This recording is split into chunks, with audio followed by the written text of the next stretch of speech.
Sa bisa ng isang warrant of arrest, inaresto ng mga kapulisan ng Calasiao Police Station ang 22 anyos na lalaki sa Calasiao, Pangasinan. Itinuturing ang akusado na top 1 most wanted person sa probinsya ng Pangasinan na may nakabinbin na kasong 5 counts of rape at 2 counts of lasciviousness. Ayon sa investigasyon ng pulisya, bayaw mismo ng biktima ang akusado. Nakailang beses umanong hinalay ng akusado ang nooy 14 anyos na biktima. Nangyari umano ang pangahalay sa mismong tahanan ng akusado. Nahuli po natin itong top most wanted dito po sa province ng Pangasinan, top 1 po ito. Ang biktima po natin is 14 years old at the time po of the incident. At yung suspect po natin is bayaw niya mismo. Nangyari po ito doon sa kanila po, doon sa dito po sa barangay Barangay San Miguel. Ito yung nangyayari pag wala po yung asawa ng ating suspect, ginagapang niya po yung ipag niya. Pag sa loob po ng 7 buwan po, napagmapanman sa kanya kasi palipat-lipat po siya ng tirahan, kaya trinitrace po natin hanggang sa makorner po siya dito sa Barangay Poblacion West.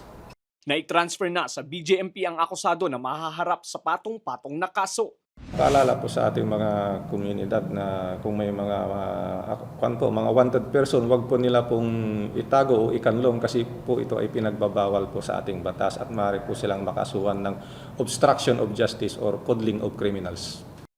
Samantala, arestado ang isang 24 anyos na lalaki matapos itong mahulihan ng ipinagbabawal na droga sa ikinasang drug by bus operation ng pulisya sa Barangay San Miguel, Calasiao, Pangasinan.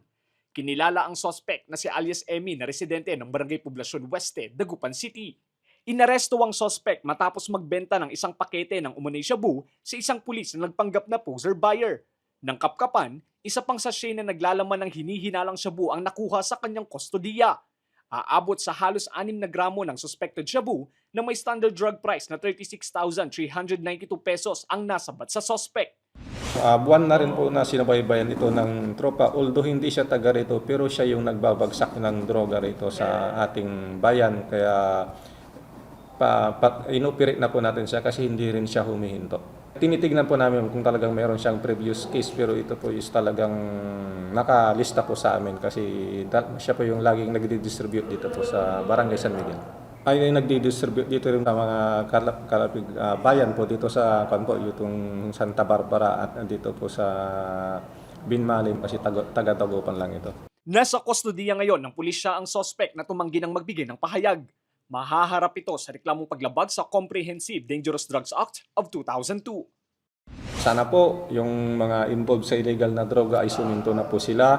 At bukas po ang ating tanggapan, yung gusto pong magboluntaryong sumuko, magpumunta po sila dito at para process natin. Sa ganun po ismahinto na yan. Kasi pag hindi po sila hihinto, lalong hindi po rin kami hihinto sa paghuhuli sa kanila. Lester Narag, Balitang, Solid North.